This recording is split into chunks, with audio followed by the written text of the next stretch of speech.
titchy bit of toast. We gotta put them straight. With the bits. Yeah! We don't like breakfast bit for sparrows. Nothing to 'em, mate. The Cereal Garden Part 3. I've had to move back up to the office because people need to use the kitchen. Where we're up to is that Mark has met Princess Sophia Louisa, and she's told him that she's been trapped in the garden for 50 years where she's waiting for the love of her life, Rudolph. So Mark is going to go away and try and build the rest of the garden. Privately, Mark feared that Rudolph might very well have died by now, but he did not like to depress Princess Sophia Maria Louisa. So he bade her polite good night and promised to come back as soon as he could with another section of the garden and any news he could find. He was planning to go and see Mr. Johansson, his music teacher, but he'd forgotten the family trip to the beach.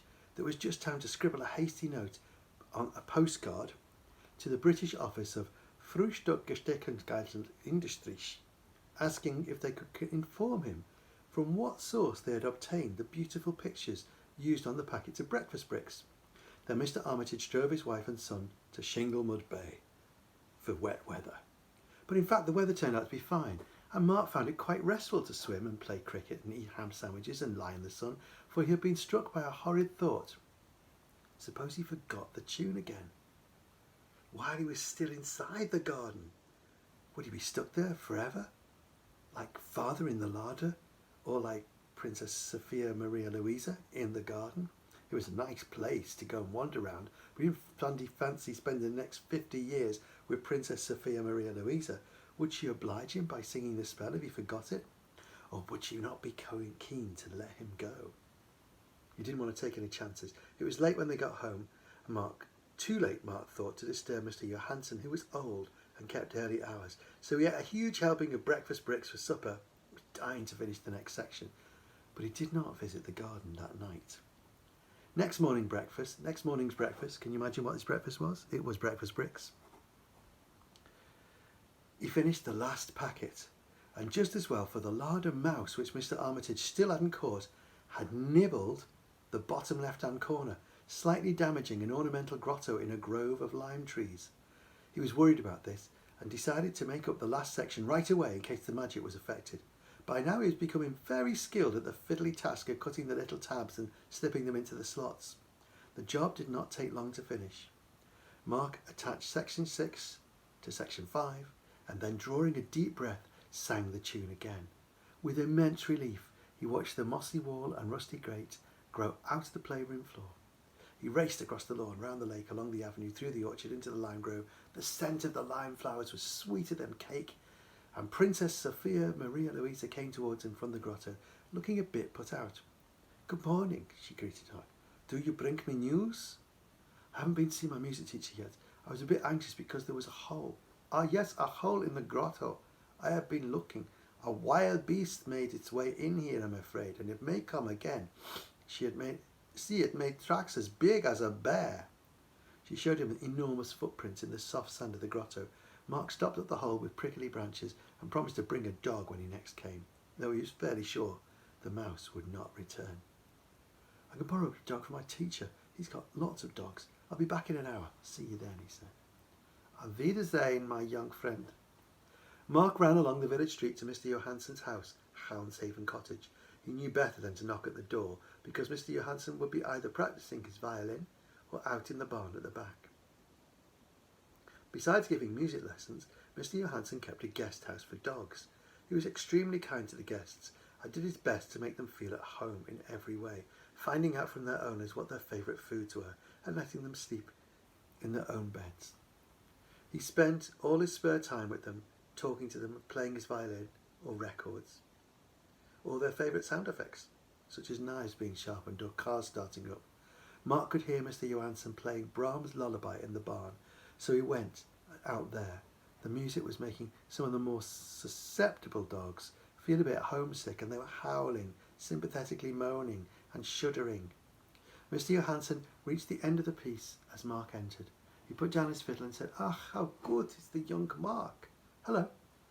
You know I play to audiences all my life all over the world, but never do I get such a response as from these dear dogs.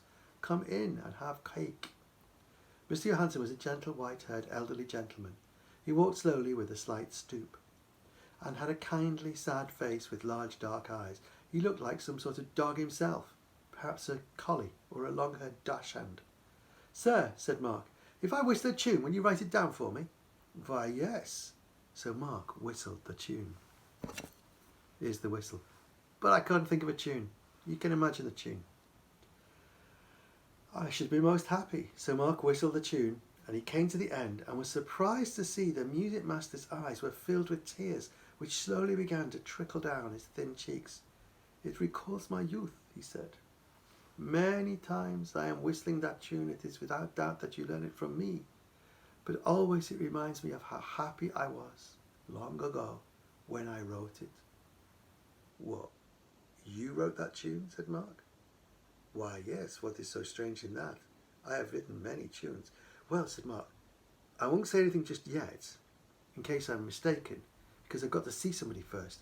Can I go right away, and can I borrow a dog? In that case, have dear Lotta. She is old. She is the best at catching mice." Mr. Johansson, Lotta was his own dog, an enormous, shaggy, lumbering animal with a tail like a palm tree and the feet the size of electric polishers.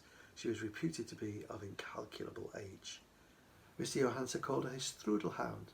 She knew Mark well and came along with him quite biddably, although it was rather like borrowing a mammoth elephant. Luckily his mother, refreshed by her day at the seaside, was heavily engaged with Agnes. Furniture was being shoved about and everyone was cleaning up, and no one noticed Lotta slip into the playroom. A letter addressed to Mark lay among the clutter. He opened it and read it while Lotta foraged happily. "Dear Sir," the letter said, "we are in receipt of your inquiry as to the source of the pictures on the back of the breakfast bricks, and are pleased to inform you that they were reproduced from the illustrations of a little-known 18th century German work, Steinbergen's Gartenbuch. Unfortunately, the only known copy of this book was burnt in the disastrous fire which destroyed the factory and premises of Frühstückgeschickteile Industries 2 months ago. The firm has now gone into liquidation, and we are winding up the effects. Yours faithfully." Steinbergen's Gartenbuch, thought Mark. That must be the book that Princess Sophia Maria Louisa used for a spell. It's probably the same copy, and since it's burned, it's lucky the pictures were reproduced on the breakfast brick packets, because there would be no others. Come on, Lotta, let's go and find a nice princess. Good girl. Rats, chase 'em. He sang the spell, and Lotta, all enthusiasm, followed him into the garden. They didn't have far to go before they saw the princess sitting, sunning herself on the rim of the fountain.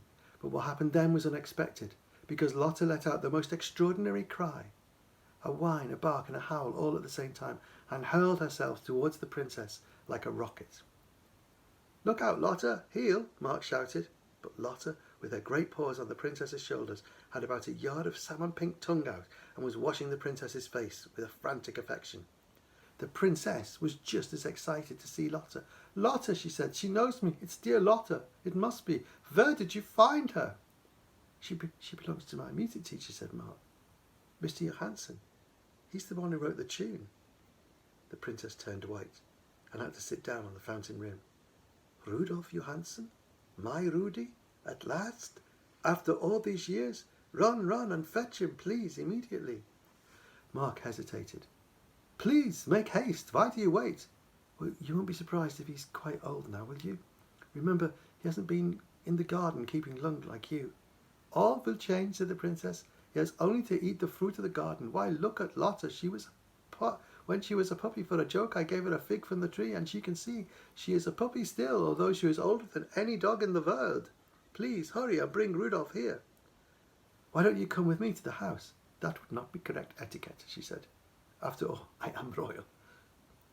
"Okay," said Mark. "I'll fetch him." "Give him this," said the princess, and she took off a locket from a gold chain. It had a miniature of a romantically handsome young man with dark curling hair. "It's my Rudy," she said, fondly. Mark could just trace a faint resemblance to Mr. Johansson. He took the locket and he hurried away. At the gate something made him look back. The princess and Lotta were sitting on the edge of the fountain side by side. The princess had an arm around Lotta's neck, and the other hand she waved just a little. "Hurry," she called. Mark made his way out of the house through the spring cleaning chaos and flew down to the village. Mr. Johansson was in the house, boiling up massive mess of meat and bones for the dogs. He took one look at the locket, staggered, put his hand to his heart. Anxiously, Mark led him to a chair. Are you all right, sir? Yes, it's only the shock. Where did you get it, my boy? Where did you get it, my boy? Surprisingly, Mr. Johansson did not find anything that Mark told him even a little bit odd. He kept nodding his head as Mark related various points. Yes, a letter, I have it still, but the garden book had never reached me. That wicked Gertrude must have sold it to a bookseller who must have sold it to Frühstück-Geschichtsbergen Industries.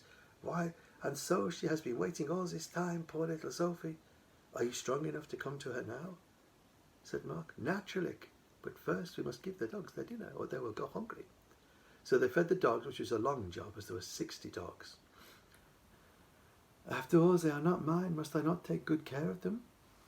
At least 2 hours had gone before the last willow pattern plate was lit clean, and they were free to go. Mark made rings round Mr. Johansson all the way to the village. The music master limped quietly along, smiling a little from time to time. He said, Gently, my friend, we do not run a race. Remember, I am old.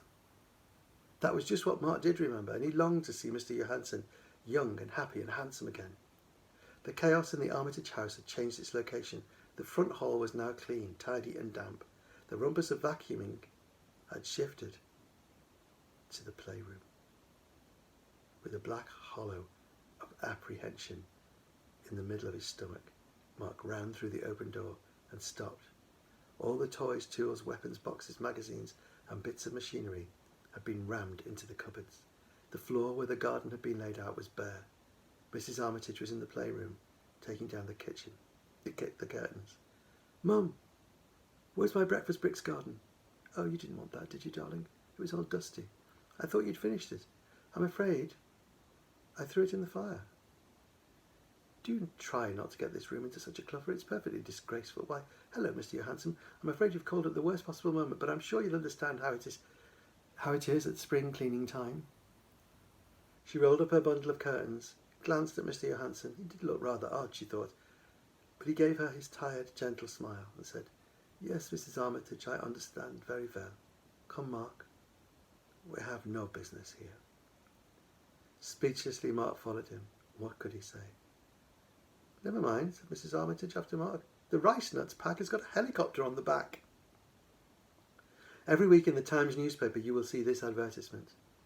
Breakfast bricks packets, £100 offered for any in good condition, empty or full. So if you have any, you know where to send them. But Mark is growing anxious, because none have come in yet, and every day Mr. Johansson seems a little thinner and more elderly, and besides, what must the princess be thinking?